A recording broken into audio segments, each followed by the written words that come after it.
Hello, everybody. Proxy Table Gaming, PTG, Hyper G, and Lucky Sixes are here. What up, dog? I prefer cats. I think I've said that one before. Yeah. I think whenever you've said that, I've responded with that. Yeah, that's quite. It's quite Yeah. defensive, actually. I should just say, no, it's not that I don't like dogs. Well, why say it? I'll mention it at all. Yeah, exactly. I'll just say the same thing. People won't mind. Put in Anyway. the comments. Are you a dog or a cat person? Let's No, divide no. YouTube. Or a neither, or a both. Can't be going down that line. Anyway, so it's round 4 of Cardiff.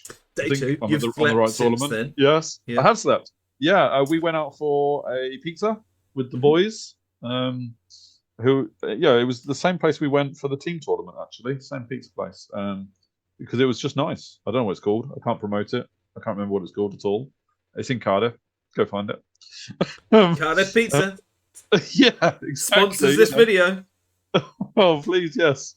But we supported that local business by bringing 20 plus individuals in. I got to sit next to Cluzy, which was great because obviously we'd had a very interesting battle round 1. We could talk more.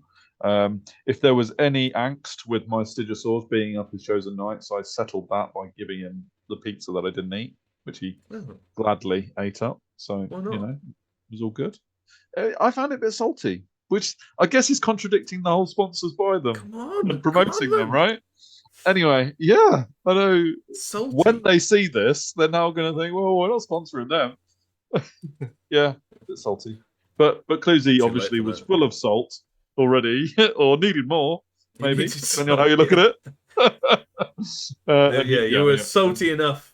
You were salty enough. I was already. Yeah, that makes more sense, doesn't it? Yeah. So we had a lovely evening. We unfortunately there wasn't a Lucky Sixes anywhere to be seen to call for mini golf this time round, so that wasn't even talked about. So good. Just gutted. Yeah. Is there a mini golf in Stockport? I don't know. Anyway. No, I don't. Find it. But anyway, we were in Cardiff, so it's yes.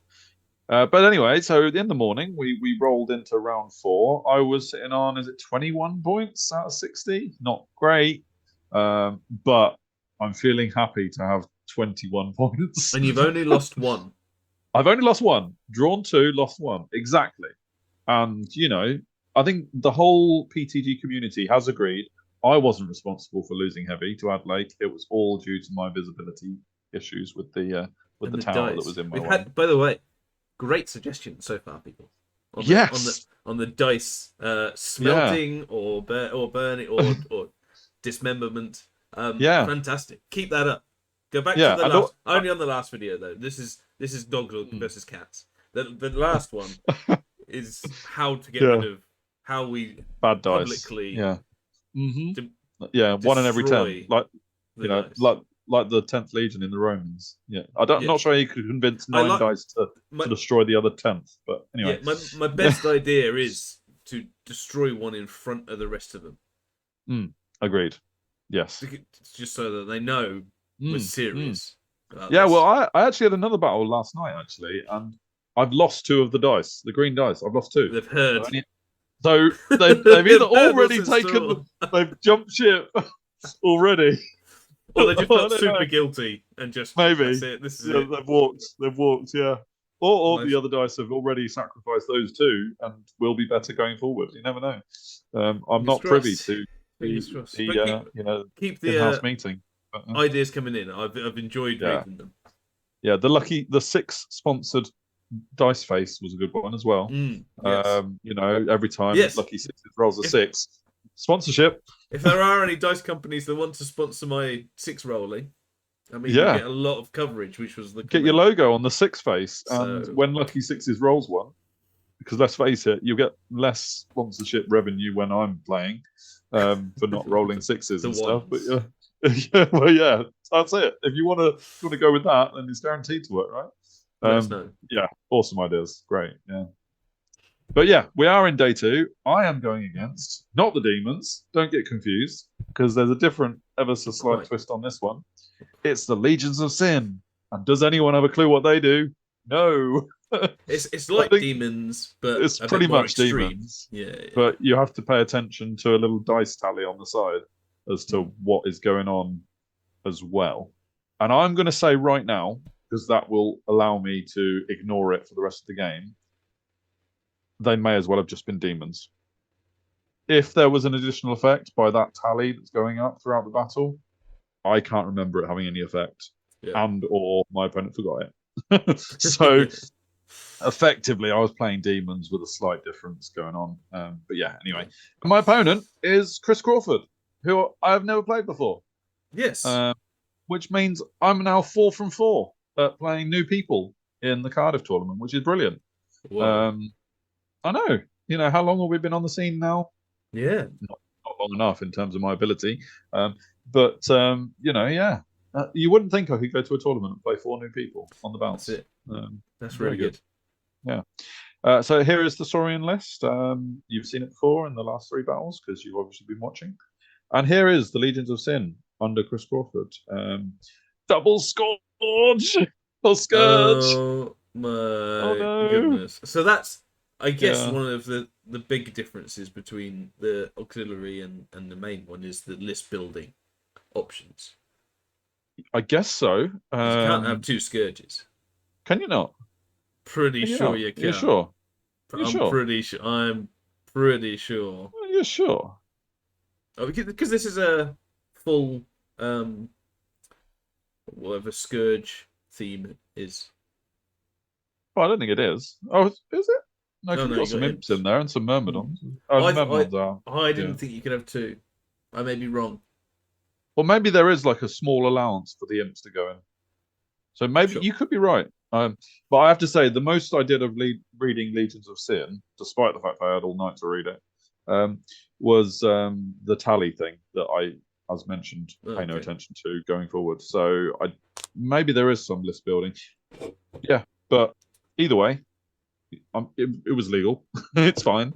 Yeah. And it's scary, as you wouldn't believe, So double adept, evocation, thaumaturgy, as well as the fact that they can destroy you in combat. The Myrmidons, a decent combat unit that will, fight well if they get the right situation. 2 lots of imps who have the Firestarter Hand of Heaven upgrades. That's cool. Showing out some magic missiles as well. Interesting that he's chosen Hand of Heaven on both rather than the demon one. What's the demon one? The Spear of Infinity. Spear of Infinity, yeah, because you can choose either. So he went in Hand of Heaven. Similar effects, except obviously Spear of Infinity gets better the more you cast it. So maybe you need more of them. I don't know. But Hand of Heaven is still decent if you roll nicely on the D6s. So yeah. 2 lots of Brazen Beasts, Brass Horns. They're pretty darn good. I don't know what Brass Horns does. Is it impact hits D3? Is that what gives them impact hits? Or do they have it? No, they already have impact hits 2. So I think, do they re-roll ones to wound? Yes, like that. Yes. I respect them every time I play them. They're so quick and so good on the charge. I just every time I play them, I'm like, I need to respect them. Absolutely. No, I agree with that. 2 lots of 10 Hellhounds and Whipcrack Tail. I think, is that... Oh, I can't remember what that is. I don't know, yeah. I might have a quick glance while we I know they have Lethal Strike, I think. That unit. Mm-hmm. So, yeah. And there's a leadership check, is there, for you? Is that still on them? I don't know. No, I don't think it is. I think that's one of their upgrades. Oh, right, fair enough. Just trying to have a look to see what Whipcrack Tail is, because I think it might. It definitely comes into play. 2 units of Furies to back up the Lightning Reflexes. chaff. Lightning Reflexes is Whipcrack Tail, so that helps them to hit. And 2 units of Furies to help with chaff. Brilliant. I like this list. It's good. Really good. Scary as. Agreed. So we're doing Spores of War, and I don't know whether the actual tournament called it Battle for the Pass. I've told you that it was called Battle of the Pass because everyone knows what Battle of the Pass is. You just flip the table around and you got a thin battle to fight, effectively. Like this? Just like that. Yes. I made use of my new little plastic line marker ruler things from movementtrade.com. Thank you very much for those. Our actual sponsors. Yeah. And the reason why spoils is particularly interesting on Battle for Pass is because, as you can see, 2 of the pennies are right up close to the board edge, which is really intriguing. So let's go for Chris's army first. Yeah, it's very symmetrical, actually. I recognise these models as well. I don't know whether you do or everyone else has seen them. I'm pretty sure half of them, at least. Some of them are Ollies. The light blue ones are Ollies, but the other ones are from the People's Master, Mr. Nav. Oh right, himself. I think he purchased them at one Art of War, or something like that. But yeah, they used to be Navs, I think. Oh, great. Yeah, I know he said he was borrowing some from it. So yeah. Cool. So top left of your screen, as you're looking at it, is a Scourge. Then you got a Brazen Beast with some Fury behind. Then you got Hellhounds. You got some Imps behind them. Then you got the Myrmidons, the green ones. Then you got some more Hellhounds who are Tyranids, which I loved. Then you got some more Imps with some Furies behind. Then Brazen Beast and then Scourge. Pretty cool, really. Loving that. Basically, trying to use the Scourges and the Brazen Beast for those wider spoils, I guess. It seems. Pretty much. Yeah, exactly. When you're going against demons and Scourge, you're either I have to fight the Scourge and kill it very aggressively, or you're trying to stay away from it forever. And when 2 of the 3 spoils are guarded by 2 Scourges, you don't really have the latter option to avoid them. For me, all visibility issues going on here. There's Stigosaurs hiding behind a building.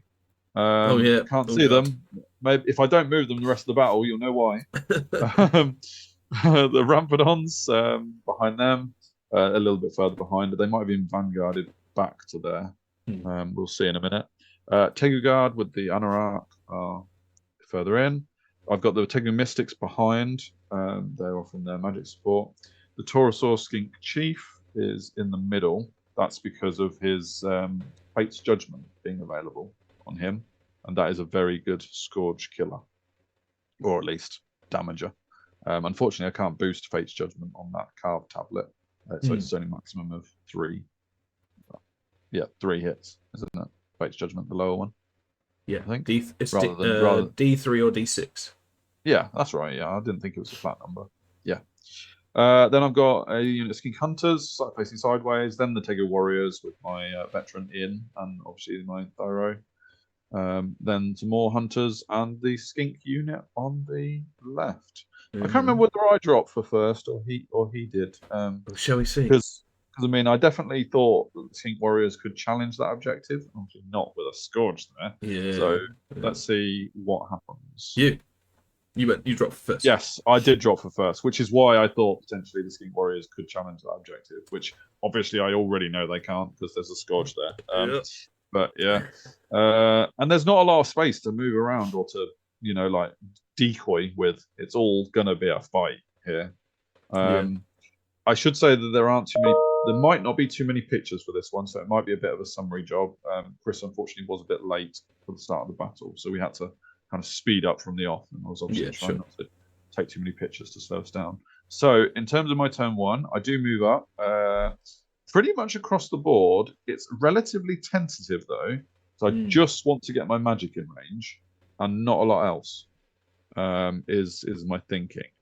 My plan is to anchor this left bottom flank with my warriors, not go for the objective very far forward, and hit his top left as we're looking at it, Scourge and Brazen Beast really hard with magic, and then grab the Stigosaur objective. Because they're scoring. Because they're scoring. Nice. Yes, exactly. So that's my plan. I'm hitting the top left as we're looking at Chris's army hard with everything I've got, and then anchoring the bottom. That's the plan. And I figure I might be wasting the skinks, but whatever. Oh yeah, I got an opportunity to take a picture of my painting, which I know is not brilliant, but it's nice. I was quite happy because I was stayed up on the Friday night painting the Stylodon. Thyroscutus, whatever it's called. I should really remember. But yeah, I know. I know I'm not a great painter, but I'm content with my own ability, if that makes sense. It looks good with the theme as well. No, I was really happy that the glue worked with the skinks. Actually, they're all still on it even after the tournament, which is amazing because they're hanging on by very small amounts of area space. And also the gem. I had so many. I went through so many different colors of what color to make the gem. Because I was like, I've got loads of orange in the army, I've got loads of blue in the army, but I wanted to stand out. And I was like, just pink or purple work? And I tried pink and purple, and it just blended in. And I was like, that's not what I want out of the gem. So I changed it to green, which is obviously my main color for orcs. Good choice. And I think it really pops quite nicely, as Gobbo would say. Nice contrast color. Exactly. Yeah. So I was really pleased with how it turned out, which is I think why I decided to take a picture of it, because I don't often talk about my painting much because I know there's a lot of people out there who are better than me. But anyway, no, it's good. Cool. Nice. Thank you. So into Chris's turn 1, how he responds. He brings the Furies up to try and frenzy bait my Ramphadons at the top, which is sound strategy. I mean, I have got a rerollable 8 cold-blooded for them. It would be maximized though. Without cold-blooded. Take the cold-blooded away. Ramphadons don't have cold-blooded. Don't they? So yes, it is maximized rerollable 8. So flat dice there. Yeah, sure. Which is even more reason to frenzy bait them, really. That's the best chance they've had for a while. So that's good. Exactly, rather than on their own discipline out wide. Yeah, too right. Yeah. He's also very much threatening with the Scourge. It pretty much comes forward and sits on that objective up top, and that means actually I've had a magic phase and I don't think I've done anything, which is obviously a little bit disappointing. No, I think I didn't have a great magic phase. I did 1 wound to a Brazen Beast. Okay. And that was kind of like a cast it to try and get some dispel dice out of Chris, and he didn't fall for it, and then the spell kind of sputtered a bit. Did only 1 wound to a Brazen Wound. Or have I killed a couple of Hellhounds? I can't remember. It's hard to tell. But it wasn't great, and the Scourge is still looking good, effectively. Yeah. Elsewhere, Chris just moves into range for his imps and, setting up longer charges, really. I think that's how it ends at the end of his turn, too. I don't think I lose much in return to his magic either, or shooting. Do you possibly... This might be I've moved back. And you've moved back. Yes. Yeah. I have moved back, yeah. So obviously, because I didn't do much to the Scourge in my turn 1, I did back off with the Ramphadons and the Stygisaur. The Scourge can fly, and it can see through the Furies. So I didn't really want the Scourge taking out my scoring plan with the Stygisaurs. So I made that too far. Other than that, I very much just anchored my line and got ready to do more magic. Actually, I've got Touch the Reaper as well and Hasten the Hour. So I'm thinking I should be able to hurt that Scourge before it gets near me, but I need to hurry up with it. I did move ever so slightly forward with Warriors, just because I'm not planning on going crazy with them, but I want them to be the target of the charge rather than the Skinks. I don't want the Skinks to be the same distance and him get a long charge and go through the Skinks. Yeah. So I want them to be very clear as the anchor, if that makes sense. Yeah. I think here we've not only missed my magic phase, but we've also missed Chris's turn, and we're into my 3 with this picture. So before we look too much at what's going on in my 3, let me talk about Chris's 2. Yeah. So he moved his Scourge at the top all the way forwards. It's not in combat with anything. Oh no, so it's directly behind the building. We can just about see it. Yeah. The base green base. Yeah, exactly. And so that's where he's put that. He also put his Furies alongside it nearer the base edge, to chaff my Stygisaurs. I don't know what he was worried about in terms of the Stygisaurs, whether them charging into the demons was a problem. No, I know he wasn't chaffing them at all. Ignore that. He was stopping my Stygisaur from reforming and going past the Scourge to get to the objective. That's what he was doing. So it's not chaffing in the normal sense of protecting another unit. He didn't want my Stygisaur just going past and getting the objective. Because obviously you can see the Brazen Beasts up there have pretty much got free reign of grabbing that objective while I have to deal with the Scourge. Yeah. Elsewise, the anchor move is still holding firm in that Chris hasn't taken the bait yet, and he's got plenty of time to do so. I think he might have killed a skink hunter with some shooting from imps, but he's not doing much with his magic yet, really. And then into my turn 3, I declare a charge with the Ramphadons into the Furies. Yep. Knowing that if I can kill the Furies, because I can only get 1 or 2 Ramphadons in, if I can kill the Furies, I can fly over the Scourge with enough of an overrun, if that makes sense. Because obviously, you can just fly over something, and I might even be off the board with which to, be safe effectively. Okay. And it would be a good way of clearing the Furies out as well. I don't know what the next picture will show, but it might show that the Sigil is moving back and reassessing. I don't know. It moves back a little bit, and you get Touch of the Reaper, but you don't. No. So yeah, I moved my Anorak to be able to see past the Ramphadon gap, and see the gigantic Scourge, so that I could target it with my magic. Not that I needed to see, actually, considering evocation. But yeah, it was a roller coaster of emotions with this, because I got Touch of the Reaper off. I got 3 wounds because of the D3, which is obviously brilliant. Yeah. And then I rolled 222, needing 3s to wound. Oh, man. And what a roller coaster of, yay, I've got 3 wounds. I only need to roll 3s to wound. At least I'm going to do 2 out of 3. Yeah. And you get none. None. And the difference between a very healthy Scourge and 3 or even 2 wounds down Scourge, I think something else has done 1 wound to the Scourge in my turn 2. So I don't think this is the first time I'm damaging it, potentially. Sure, yeah. So and a bit of extra. Yeah. So that was really gutting that I just wasn't getting magic through, because obviously I had to use a lot of my dice to get this one off. Yeah. And Chris was dispelling everything else. The Fate's Judgment from the carved tablet, because in the last picture you saw the Taurosaur had turned to face the Scourge. Yeah. Which turns out to bite me, as we will see later on, maybe sooner rather than later. Well, actually, this is a good. Oh, did we skip 2 pictures there? Nope. So this is what we were at. Goes to this. Okay, fair enough. So yes, can you see how the Taurosaur had turned to face the Scourge to be able to see, because it's gigantic to gigantic, over the Tegu guard? Yes. I turned him that way to be able to carve tablet, Fate's Judgment, the Scourge, as the last thing I did in my movement phase. And boy, do I regret doing that. And you'll see for obvious reasons why when it comes to pass. I've moved my Mystics back so far because the Scourge can fly, and it could easily just go into my back line, and I didn't want that. In Chris's turn 3, the charge he takes is into... Oh, no, wait. The Mystics have fled. The Mystics have fled the Scourge's charge. That's what's happened here. I didn't move them. They actually fled the charge. And I don't know where the Scourge... Well, it looks very flank into the Anoraks and the Tegu guard.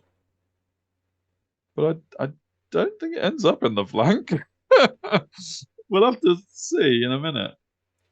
This is showing the overview of that.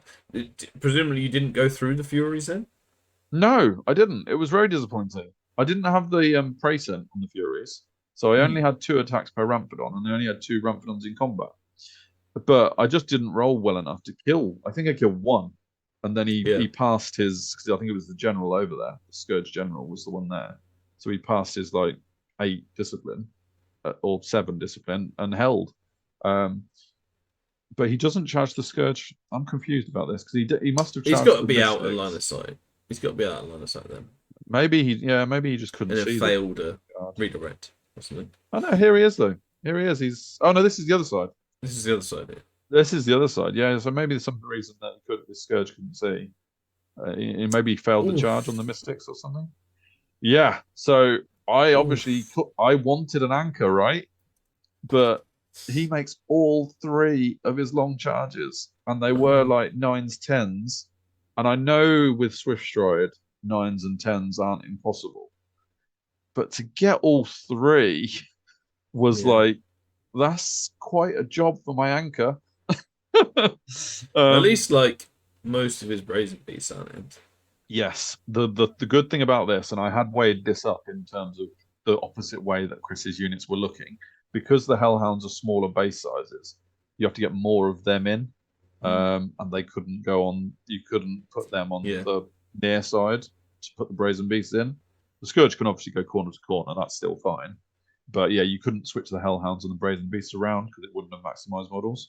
Yeah. And despite the fact that I'm going against 3 very tough units, I fancy my chances to kill all the Hellhounds and get a decent amount of combat res. Sure. And also, my veteran, who has multiple wounds too, and lethal strike when he rolls 5 ups to wound, is against the Brazen Beasts on this near side. So actually, yes, it is scary that I'm going against these 3 units, but I fancy my chances of doing some serious damage to the Hellhounds and the Brazen Beasts. Sure. And using combat res to my advantage. Yes, the Scourge will kill a few, and I probably won't be able to champion him out. But yeah, I wasn't too disappointed by this situation. Yeah. So we'll see how it go. So did this happen in turn 3 then? I mean, that he's got to have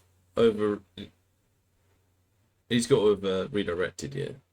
Yeah, he has. And the angle from that camera looks very much in the front, doesn't it? Maybe it's because the Anorak is like. Well, yeah, it's your unit, isn't it? So I'm sure, and I'm sure you wouldn't leave. I wouldn't have left a flank charge. No, not to a Scourge. So yeah.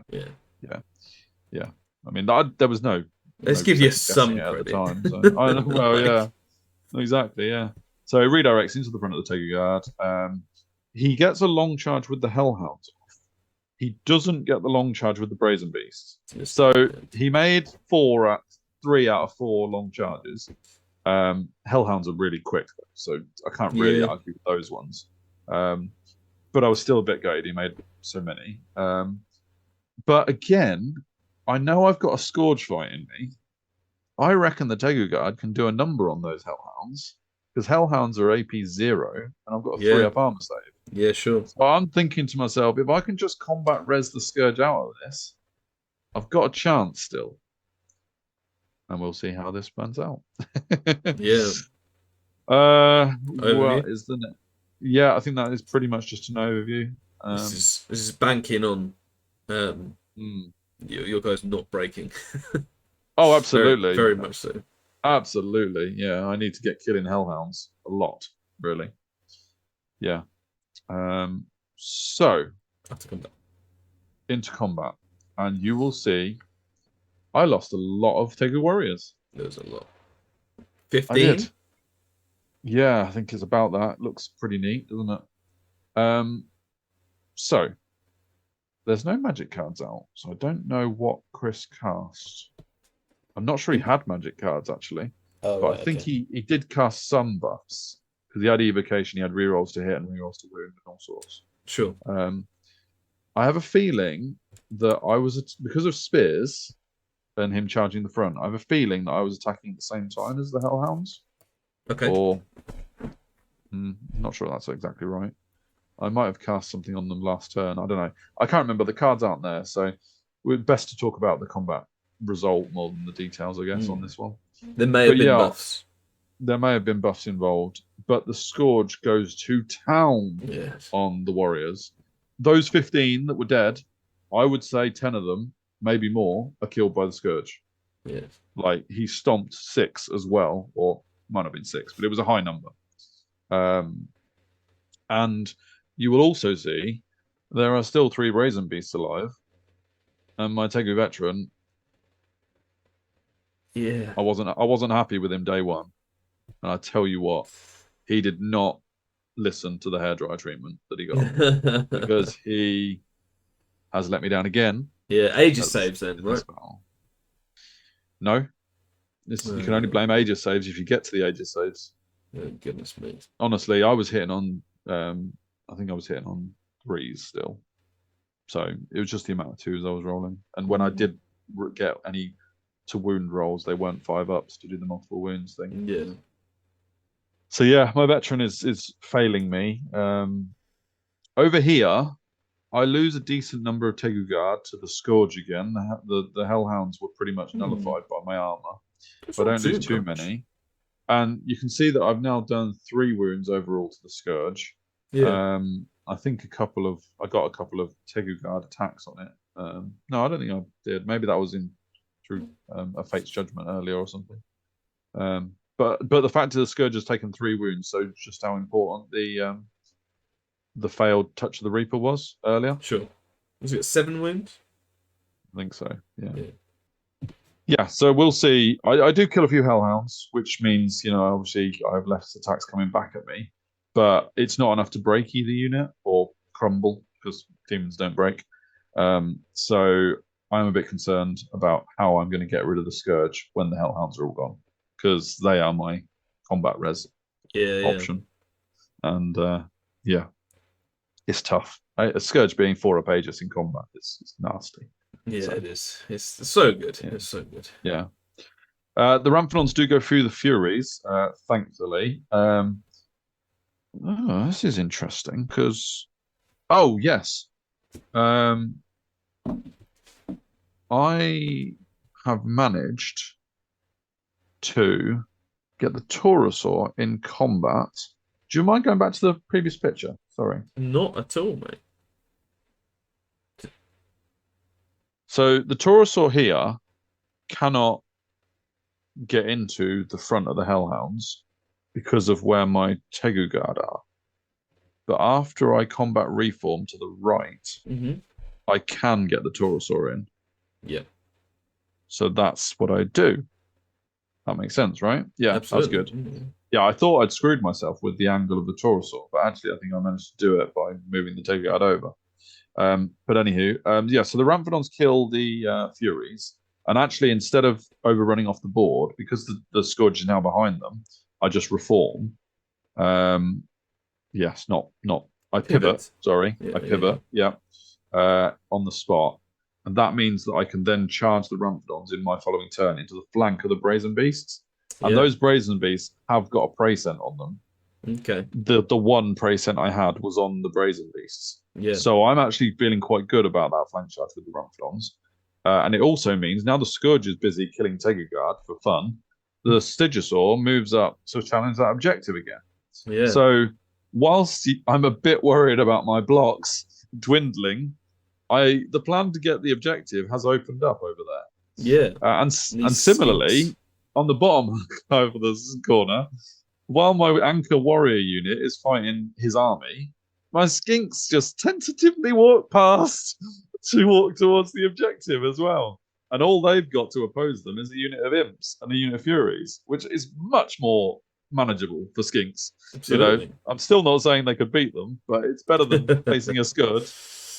Yeah. My Mystics rally, which is good. And I've put my Skink Chief in front of the Brazen Beasts, just in case my warriors broke and I needed to restrict his space a bit more, which is a bit of a cheeky dick move, but it's just, I don't know whether it sensible what effect it would have, but I just wanted to limit Chris's options if everything broke. So, fair enough. Cool. So let's see how we go. Brazen Beasts, man, they're gone. Didn't even take a wound. That's amazing. Ramphadon smooshed them up. It wasn't even close. I don't think these dice are indicative of anything. I think it's just a pile of dice. Dice were there. Dice were involved in the killing of the Brazen Beasts. Yeah. But I do overrun a pitiful amount and don't hit the Imps. And that's a bit annoying, because I would have loved to have killed the Imps on his turn. And then killed the Imps and then charged again on my turn. I overrun about 4 inches and don't hit the Imps or whatever it is. So that's a bit disappointing. But you can't complain too much. So in over here, right? So my Skink Hunters do a wound to a Fury. Yay! That's probably not what you're looking at right now. Absolutely. Yeah, that's the big thing we were. Why are they dice on the Furies? Yeah, exactly. Yeah. And the Scourge continues going to town on the Warriors, and the Hellhounds are now dead because there wasn't many of them left in the first round. Now, my veteran does wake up a bit. Yeah, man. So after all that, awesome. all that, like criticism, I do actually get through a few brazen beasts. So that's great. I think he might have moved in ever so slightly, which meant that I had a few Saurians Tegu attacking them as well. So it's not all on the veterans, and I'm not forgiving him completely, but I do get a few kills, so that's great. And the combat res, now that, well, he doesn't have any ranks anyway, so I'm still steadfast, and I managed to hold on to the situation, which means we're fighting again. But the Scourge is just, again, how I can't kill the Scourge unless my veteran takes it on the chin and heads over the other side. And while there's still a brazen beast there, I can't reform any thinner, and he's not wanting to get more brazen attacks on the brazen beasts. So it's kind of a bit like 10-pin bowling with a split going on here. It is. I can barely attack him, but he can attack me in full, and it's just horrible. Like, how are you supposed to get both pins, man? Definitely. But anyway, so there's that. Over on the other side, we are very much running out of time, I should say, because of starting late, etc. And over on the other side, the Scourge is mincing through my Tegu Guard. I've killed the Hellhounds over there as well, which is points. So not all bad. But the Scourge is unkillable. I don't have a veteran in there. Tegu Guard? No, the Anorak is alive. Oh, the Taurosaur breaks. It breaks. Because it's not dead. No, it's not dead. It's because it's not bodyguard. So I was losing combat because the Scourge was killing so many. I only had 4 Hellhounds left to kill, so I didn't get much combat res out of them. And so the Taurosaur, not being stubborn or bodyguard or anything, actually fled from combat, which was annoying because I've now got the Myrmidons challenging the middle objective in the middle, and the Ramphadons have got a lot of work to do. So that is a problem. Now, I did something a little bit sneaky in the next turn of combat. I'm losing track of whose turn it is now, so I'm just talking through what's happening. I do a little bit sneaky, and I now remember to, because the Hellhounds are all dead, in my next turn, I can issue a duel and not have the Hellhound champion accept. Which means the Scourge can just overkill the champion, and I'm still bodyguard with one standard bearer, which means for a whole turn I keep the Scourge busy. And this is a good reason. So something Tanker said to me during ETC: always attack champions, always get into the habit of allocating one. Because most of the time it doesn't matter, but occasionally champion shenanigans happen. So every time you go into combat, even if it's unlikely to happen, allocate at least one attack to the champion. Absolutely. No matter what. 100%. Yeah. Regardless. 100%. So that's a big taking point because it massively helped you out. Absolutely. Yeah, no, it definitely did. You'll see there's 4 wounds on the Scourge now, so I am chipping away. But obviously, it will kill that unit.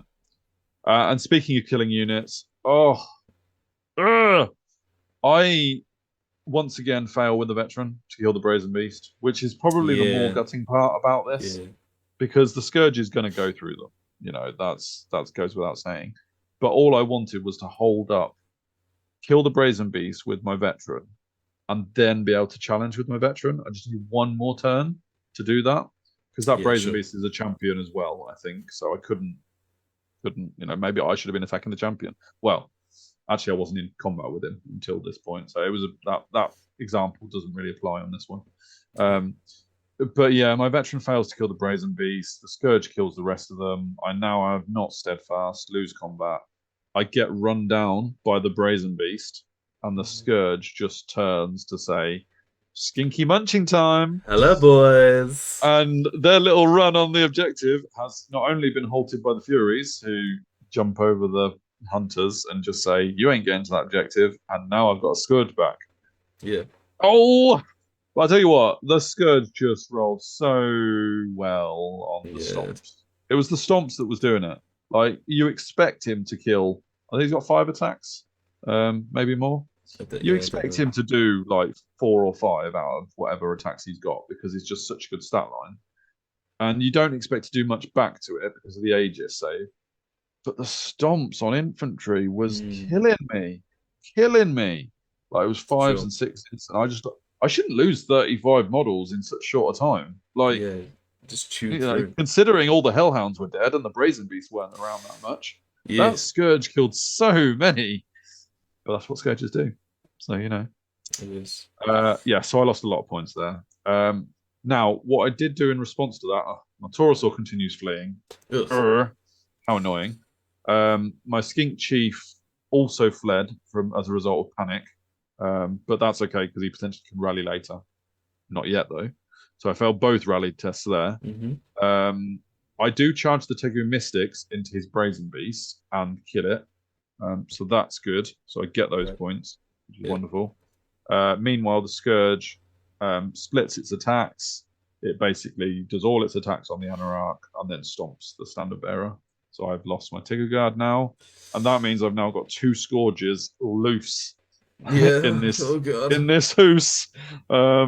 Oh no! Those hunters in the middle are thinking, why are we standing so close? It's just showing the dead.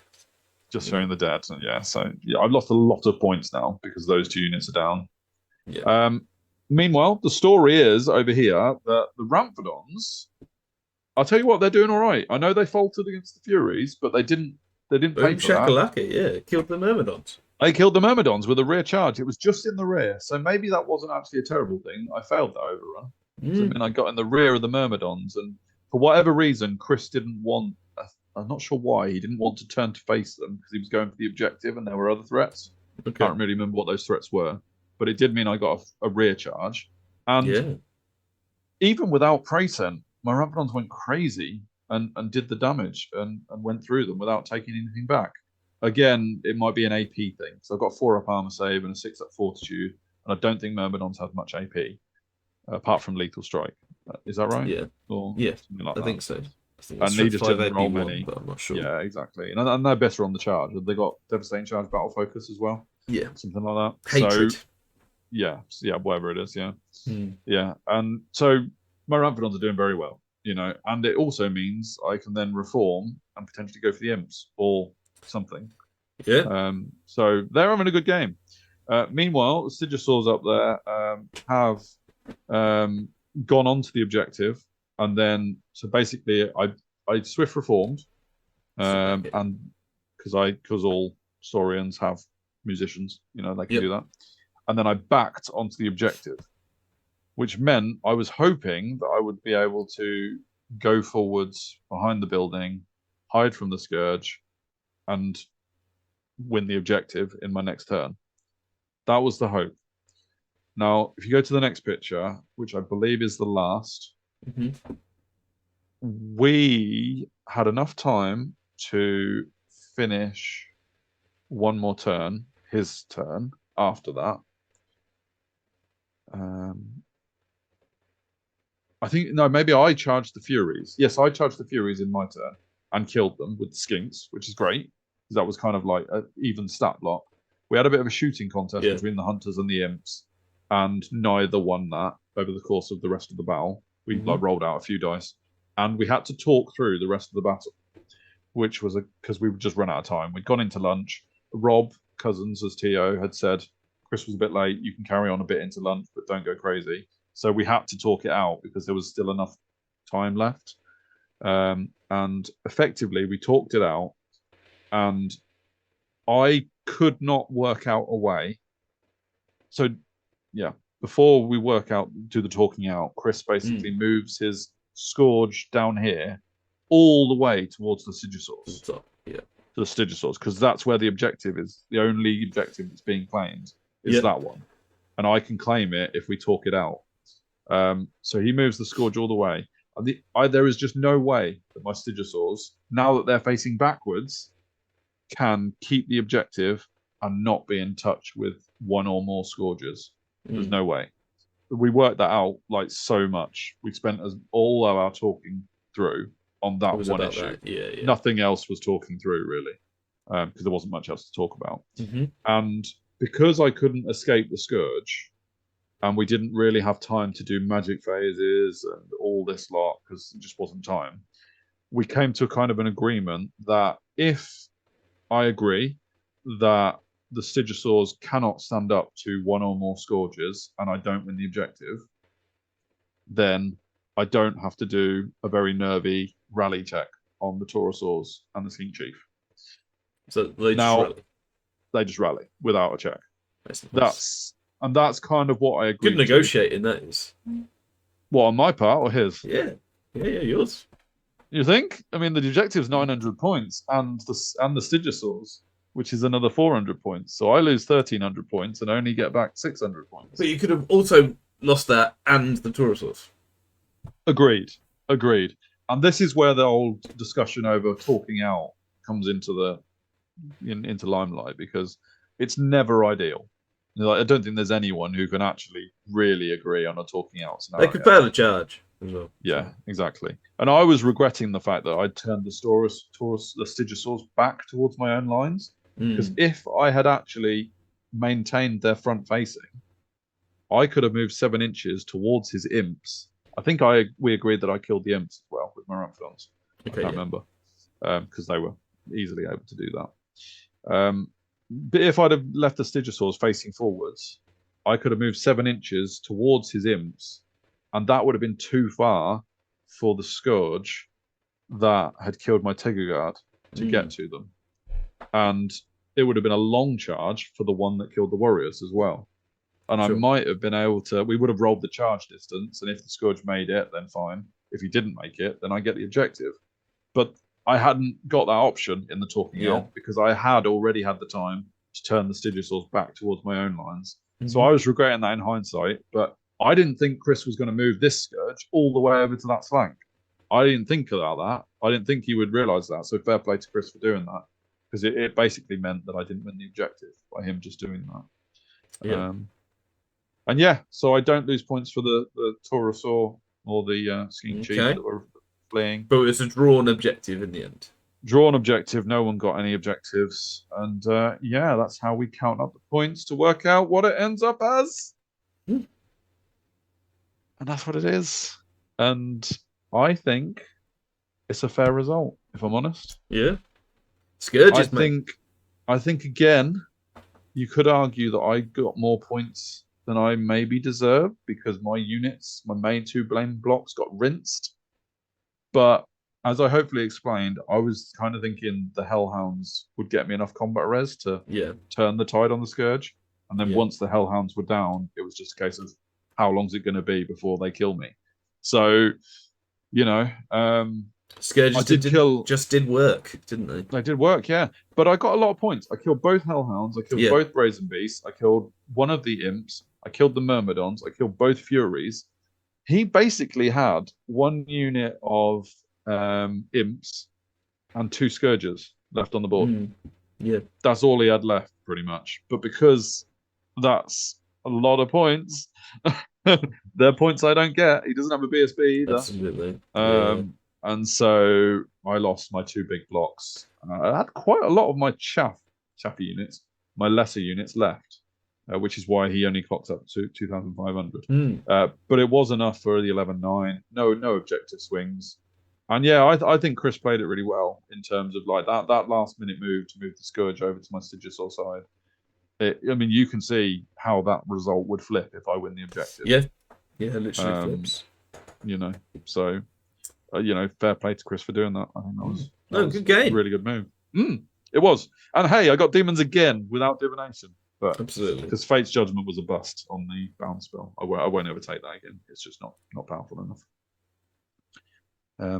Unless you're using it as Molten Copper against Knights. But agreed, yeah. I screwed that up against that. So anyway, yeah, I really enjoyed playing Chris. It was brilliant. You know, we had to rush a lot of it and we had to talk through, which is never ideal. But I think you just have to deal with the situation and have a good game. And I did enjoy it. You know, it is quite stressful talking through a battle, especially when you overrun a little bit. So I think we were both pretty mentally exhausted by the end of this one. Sure. And hoping for a nicer round 5 in terms of stress levels. But I do think that him winning is a fair result. I'm obviously delighted it was only 9-11. I think it could have been a bit more. But I think that was probably a fair result, all things considered. Oh, nice. Very nice. Yeah, tough one. And the tournament continues to be tough for me. It puts me on 30 points out of a possible 80, which is obviously on the lower side. Mm-hmm. But a big 20. A big 20 could bring it back a bit, back to 50 maybe, if I can do that. And yeah, I'm looking forward to round 5. I'm hoping it'll be a little less of a brain melt for me. Sure. And maybe a new opponent again. You never know. I think I spoiled that in another video if people have watched all the videos, but well, find out. We'll see. Find out in the next one. But give us some comments. Let me know what you think of that.